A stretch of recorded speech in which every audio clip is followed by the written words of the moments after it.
Now, the controversial XL Bully dog breed had not been seen in the UK before 2014, but has this year been responsible for several high-profile attacks that have often tragically proved fatal. The popularity of the breed soared during COVID, but their reputation for unpredictable attacks led to Rishi Sunak announcing a nationwide ban just last month, which will come into force from 2025. Now, interestingly, XL Bullies don't seem to be causing the same problems in their home country, the United States, where the breed was originally created back in the 1990s. So Dave Wilson, the man who bred the first ever XL Bully, joins me live from the States tonight to, I believe, defend the dogs that he says are misunderstood. Look, Dave, thank you very much. Great to have you on the show, my good man. I appreciate it. I've got to ask, I mean, do you feel... Thanks for having me. Oh, that's all right, mate. Do you feel a bit responsible for some of the Brits who've died as a result of the dog breed that you created? Well, just quickly, I didn't create the first XL Bully. I created the American Bully breed, which is a breed broken up into three varieties: Pocket, Standard, and XL. They're all separated by height. And I think it needs to be clear that none of these situations, you're not hearing any of this with the Pocket American Bullies. You're not hearing any of this with the Standard American Bullies. None of that's going on in your country. And nor anywhere around the world are we hearing this with the XL variety of the American Bully. So I think a lot of what's happening and what's proven today, if you watch the debate today, that there's just a lot of false identity happening right now. There's a lot of different dogs being labeled as such, and the actual data out there, it isn't accurate. And that was proven today in the debate that they had earlier today. So, I mean, I do feel compassion for anybody that's been mauled by a dog. I think it's horrible, but I also don't feel that it's right to false label a breed for something that there's actually no accurate data to back that. Yeah, I mean, something along the lines of 70% of fatal dog attacks in this country are attributed to XL Bullies. I mean, do you think that is a coincidence? We've looked at the data, and the data is actually really not there to back that claim. So that claim is a false claim because it's been proven that it hasn't been that way. So I think that the issue over there, obviously, if you really have to think with common sense. If you're not hearing that the Pockets in the standards of this breed or have any incidents in England whatsoever, and you're not hearing that the XL variety of the breed is having any incidents anywhere around the world, there's something isolated to the UK that's going on, and a lot of that is actual false identity.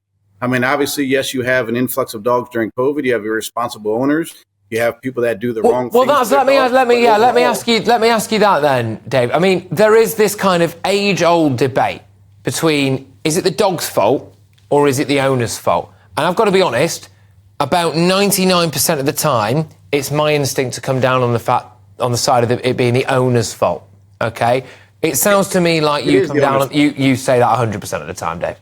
Yeah, 100%, because you can statistically prove that there's no such thing as a dangerous breed if you compare the amount of dogs versus the actual attacks of a dog breed. So it always falls on the owners. And that's really where the laws and everything need to be based around the owners. You can't discriminate against any one breed, especially in our breed. We can statistically prove that this isn't an aggressive breed at all.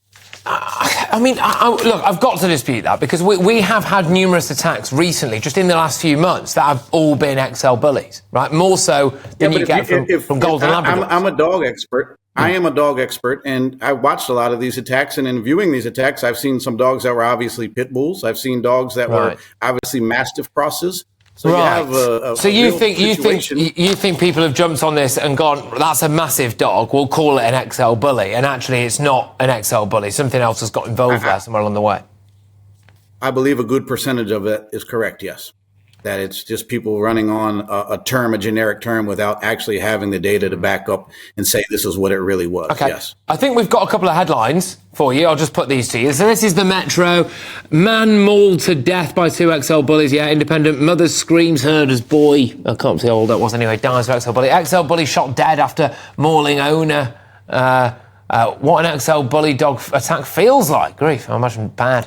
Crooks are using Bully XL dogs as weapons to avoid police searches. Yeah, look, you get the gist, Dave. There's a lot of these. To be fair, I mean, you look. I know, I get his headlines. I'm not trying to. This isn't like some kind of gotcha moment, right? I know it's just headlines. No. But I mean, you all had a debate today. You had the effort and all those things today, and they actually show that they don't have accurate data. I mean, it was pretty clear today that the data isn't accurate. So just because a headline is stating this is something doesn't mean there's truth to it. And like I said, I created this breed. Just so you understand, if this breed is composed by 3 varieties broken down by height, how come there's no attacks of the pockets? How come that's interesting. The standards? That's interesting. Okay, so go on, educate me, and maybe everybody else knew this. Maybe I'm just a thicko here. But so the only difference you're saying between an XL bully, a pocket bully, and whatever else it was is just the height. It's nothing else.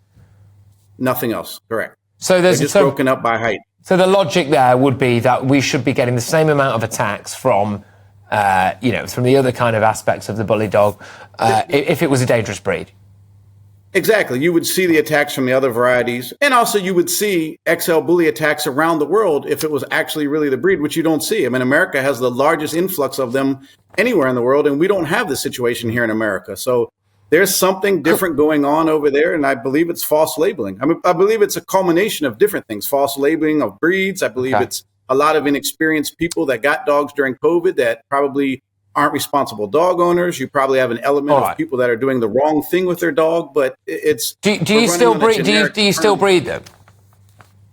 Yeah, I still breed them, but very seldomly, because my job is to go around the world. We do 7 or 8 dog shows every weekend around the world with families and kids, and great. I mean, there's so much proof out there that this is such a docile breed that to me, it's quite ridiculous to think that anybody would think that this breed is a dangerous breed. So there's something unique going on there that I believe is false labeling. Okay, all right. All right, look, Dave, thank you very much. It's great to have you on the show. And, I think I could have dragged this on for quite a bit longer, actually, but we are out of time. Dave Wilson there, the chap, the bloke who created not just the XL Bully, but a whole variety of different bullies